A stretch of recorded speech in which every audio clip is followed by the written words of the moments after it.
नगरीय निकाय चुनावों के लिए मतदान आज शुरू हो चुका है। सुबह से ही मतदान केंद्रों पर लोगों की भीड़ आना शुरू हो गई और मतदान में लोग बढ़ चढ़कर हिस्सा ले रहे हैं। आगरा की नगर निगम नगर पंचायतों के लिए आज मतदान हो रहा है।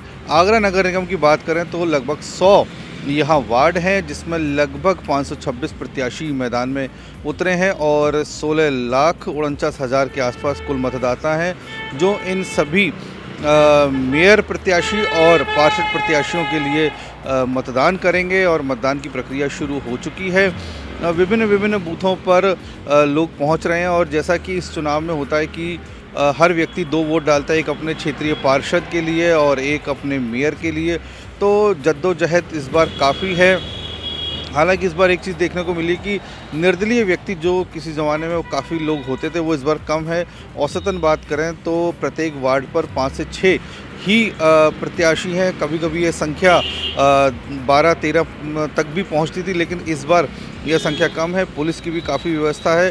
पूरे ज़िले को 41 जोन व 128 सेक्टर में बांटा गया है और यहाँ पर पुलिस बल तैनात है। जो संवेदनशील बूथ हैं वहाँ पर कुछ पीएसी भी तैनात की गई है। हालांकि बहुत ज़्यादा पैरामिलिट्री फोर्सेस की कोई आवश्यकता नहीं पड़ी, क्योंकि पूरा चुनाव प्रचार शांति से रहा, कहीं कोई किसी तरह विवाद की स्थिति नहीं हुई। लेकिन अब जब मतदान है तो माना जा रहा है कि यह भी शांतिपूर्ण निपट जाएगा। और इस समय आप देख सकते हैं, अगर यातायात की भी बात करें तो शांति से पूरी प्रक्रिया चल रही है। लोग आ जा रहे हैं और अपने मतदान के लिए किसी भी तरह से कोई पुलिस की ज़्यादा रोक टोक नहीं है।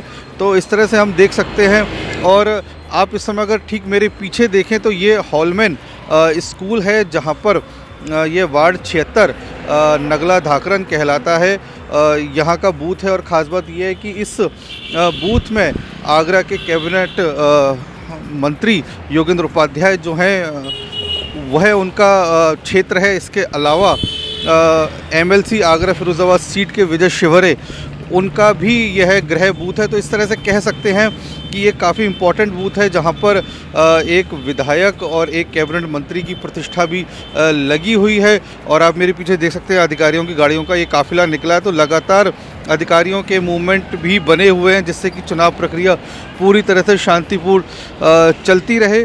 तो अभी हम चलते हैं कुछ और बूथों पर और दिखाते हैं कि क्या स्थिति चल रही है, लोग किस तरह से अपने मतदान का इस्तेमाल कर रहे हैं और क्या सोचते हुए अपना वोट कास्ट कर रहे हैं।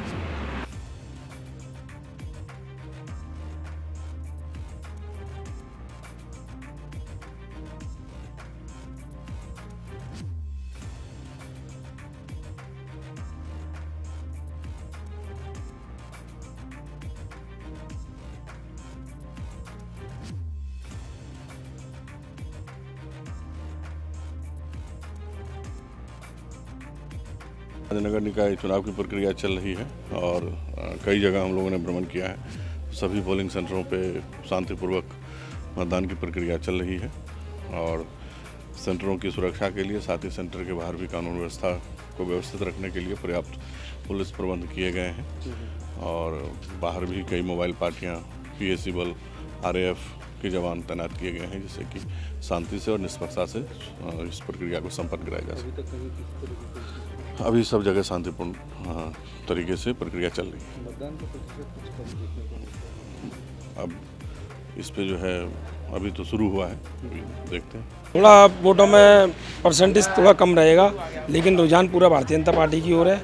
वोटर वोट आ रहे हैं, वोट डल रहे हैं और शांति व्यवस्था के प्रशासन शासन की तरफ से सब कुछ सही है। आपका जो वार्ड है पिछले 15 वर्षों से कांग्रेस की सीट रही है, वो किस तरह की फाइट रही है, कितना बदलाव आप देख के चल रहे हैं? इस बार पूरा बदलाव होगा। जनता ने मन बना लिया है। 15 साल से यहाँ कांग्रेस के पार्षद रहे, कुछ भी जरा सा भी काम नहीं हुआ, जिसकी वजह से जनता पूरा आत्मविश्वास से वोट भारतीय जनता पार्टी को कर रही है, विकास के नाम पर कर रही है।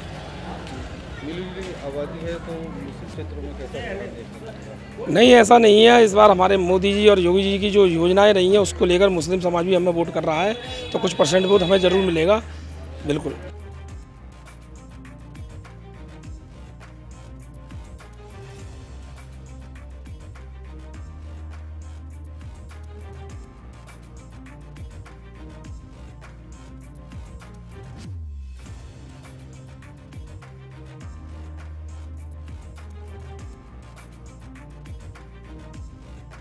हमारे साथ इस समय शहर कांग्रेस कमेटी के अध्यक्ष देवेंद्र चिल्लू हमारे साथ हैं, उनसे बात करते हैं। अध्यक्ष जी, 100 वार्ड और मेयर, एक बड़ी जिम्मेदारी आप पर है। हालांकि प्रत्याशी चयन में तो कांग्रेस सफल नहीं हो पाई, टिकट कितना जीत पाएंगे आप, सीटें कितनी जीत पाएंगे? देखिए,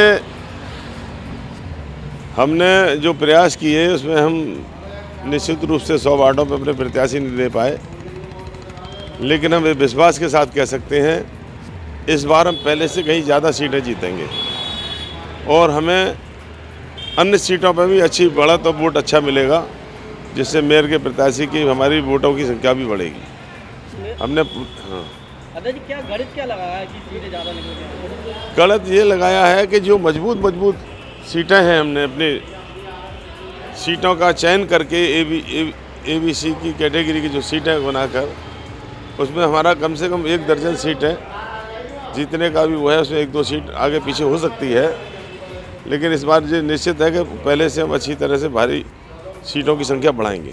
एक चीज़ हमने देखी इस बार प्रत्याशियों में एक बड़ी वेदना देखने को मिली कि केवल टिकट मांगने भी वे आए, जैसे तैसे टिकट मिल गया तो उसके बाद पार्टी का कोई व्यक्ति ना सामग्री ढंग से पहुंचा पाया और ना पार्टी के लोग वार्डों में काम करने के लिए गए। जहां आपका कार्यालय है, इससे जुड़े हुए जो 3 वार्ड हैं, चाहे 100 नंबर हो, 76 हो, 15 हो, यहाँ पर आपकी पार्टी का एक कार्यकर्ता भी एक दिन काम करने नहीं गया, सब निर्दलीय की तरह चुनाव लड़ रहे हैं। क्या सिर्फ ये था कि कांग्रेस झंडा उठाने वाला मिल जाए, यहीं तक कि पार्टी सीमित रही इस बार? ऐसा नहीं है, क्योंकि हमने जो हमारे वरिष्ठ नेतागण हैं सबकी ड्यूटी लगाई है, सब लोग अपने अपने क्षेत्रों में गए हैं जहाँ जहाँ ड्यूटी लगाई है। कोई आपके पास गलत रिपोर्ट आ गई हो बात अलग है, और बाकी का सारी जगह हमारे पास वीडियो सब उन्होंने बना के डाले हैं क्षेत्रों में। अच्छी तरीके से कार्यकर्ता हमारे लगे रहे हैं, जिन वार्डों के नाम ले रहे हैं वहाँ, और उसके अलावा और वार्डों में भी सब स्थिति अच्छी। मेयर प्रत्याशी भी देखें तो शुरुआत में 3 दिन तक आपका कुछ जनसंपर्क नज़र आया, बाद में वो भी पूरी तरह से सरेंडर कर गई। उन्होंने सरेंडर कतई नहीं किया, लेकिन चुनाव की जो जनसंपर्क की रणनीति थी उसको बदल दिया गया, क्योंकि पहले हमारे वार्ड के जो प्रत्याशी हैं उनके साथ उनका प्रचार चल रहा था। क्योंकि आगरा शहर बहुत बड़ा है, नगर निगम का एरिया, तो फिर उन्होंने रणनीति चेंज करके फिर अपने काफिले के साथ वो अलग अलग क्षेत्रों में पूरे आगरा भ्रमण करती रही। क्या कारण रहा कि कांग्रेस इस चुनाव को उठा नहीं पाई? क्या संगठन पहले से तैयार नहीं था या संगठन ही पूरी तरह से घुटने टेक चुका था? कांग्रेस पूरी तरह तैयार थी। चुनाव के समय एकदम जो अफरा तफरी मची, हमारे लोगों को NOC नहीं मिल पाई, क्योंकि उन्होंने जानबूझकर हमारे लोगों को परेशान किया। लोग इस वजह से अपने नामांकन नहीं कर पाए। फिर भी हमारे जो लोग लड़ रहे हैं वो अच्छी स्थिति से लड़ रहे हैं और हम पहले से ज़्यादा सीटें लाएंगे। चलिए, संगठन की फिलहाल जो भी स्थिति हो, लेकिन पार्टी पदाधिकारियों को पूरी उम्मीद है कि जो लोग ऐसे माहौल में भी टिकट लेने आए वो पूरी मेहनत कर रहे हैं और पिछले चुनावों की अपेक्षा इस बार नगर निगम में कांग्रेस की उपस्थिति अच्छी दर्ज होने की उम्मीद है।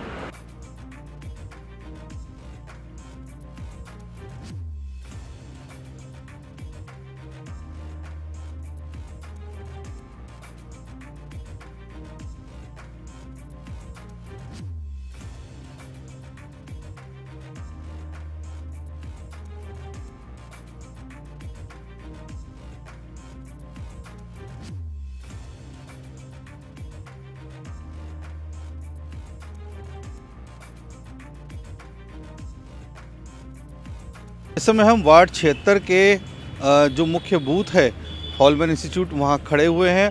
ख़ास बात यह है कि ये एकमात्र ऐसा वार्ड है जहाँ पर एक कैबिनेट मंत्री और एक MLC दोनों का यह कहें कि होम वार्ड है, दोनों इसी वार्ड के निवासी हैं। हमारे साथ इस समय मंत्री जी के बेटे वात्सल्य साथ में, उनसे बात करते हैं। पोलिंग एजेंट भी वहाँ पे। किस तरह का इलेक्शन चल रहा है, क्या माहौल है यहाँ? इलेक्शन बहुत बढ़िया चल रहा है, यहाँ पे शांतिपूर्ण तरीके से चल रहा है। पब्लिक आ रही है, वोट दे रही है आराम से, ऐसी कोई यहाँ दिक्कत नहीं है। और सबसे बड़ी बात यहाँ पे कि कोई व्यवस्था भंग नहीं हुई है। सबसे बड़ी बात तो ये है, प्रशासन अच्छे से मुस्तैद लगा हुआ है और सब व्यवस्था ठीक है, ऐसी कोई दिक्कत नहीं है। देखें कि काफ़ी एक हॉट स्थिति इस वार्ड की बनी हुई है, क्योंकि इस बार जाहिर सी बात है टिकट मांगने वाले कई लोग होते हैं, मिलता एक को है, कुछ बगावत भी यहाँ नज़र आई, उसके स्वर भी दिखे, तो उसको देखा जाए तो किस तरह से मैनेज किया है पूरा इलेक्शन? आपकी बात सही है कि अपने ही लोग कोई बगावत पे आ जाते हैं, मगर उस चीज़ को मैनेज करना और सहन ना लगने देना और डैमेज कंट्रोल करना, ये सब हम लोगों ने किया है। अपना जो लग रहा था जहाँ जहाँ डैमेज कंट्रोल हो सकता है वहाँ भी हम लोगों ने वहाँ जाके लोगों से मिले, बैठे, बात करी उन लोगों से। अभी भी लगता है जहाँ अभी भी इस वक्त हो सकता है तो वो टीमें लगी हुई हैं, कर रही हैं, हम लोग भी हम मुस्तैदी से संभाल रहे हैं। यह देखिए पोलिंग के प्रति कैसा रुझान देखने को मिल रहा है, किस तरह से लोग आ रहे हैं, भीड़ की स्थिति कैसी है? भीड़ अच्छी आ रही है, पूरा जनता निकल के वोट डाल रही है और जहाँ तक है बारिश हो चुकी है, कीचड़ हो गई है तो कमल खिलेगा ही। जाहिर सी बात है, इसी उम्मीद के साथ पार्टी के सभी लोग जुटे हुए हैं, क्योंकि इस बार भारतीय जनता पार्टी की बात करें तो वहाँ पर दावेदारों की संख्या कुछ अधिक थी। सब इसी उम्मीद में थे कि सत्ता में इस समय पार्टी है, टिकट मिलेगा तो जीत कुछ आसान हो सकती है। कई पुराने कार्यकर्ता मांग रहे होते हैं, लेकिन इस सीट पर जो वर्तमान में पार्षद हैं ओम प्रकाश धाकड़ लगातार 5 बार से वो चुनते आ रहे हैं। एक बार फिर पार्टी ने उन्हीं पर विश्वास जताया, इसके चलते कुछ लोगों में विरोध भी था। पार्टी के ही कार्यकर्ता श्रीराम धाकड़ हैं, वो यहाँ से ऐसा बागी कैंडिडेट के रूप में खड़े हुए हैं, तो लिहाजा इन दोनों बड़े जनप्रतिनिधियों की प्रतिष्ठा भी इस दांव पर लगी हुई है कि आखिरकार वो अपने इस वार्ड को निकाल के एक बार फिर पार्टी की झोली में डाल पाते हैं या नहीं। लिहाजा उनका पूरा परिवार भी पूरी शिद्दत के साथ लगा हुआ है कि ये वार्ड एक बार फिर भाजपा के खाते में जाए।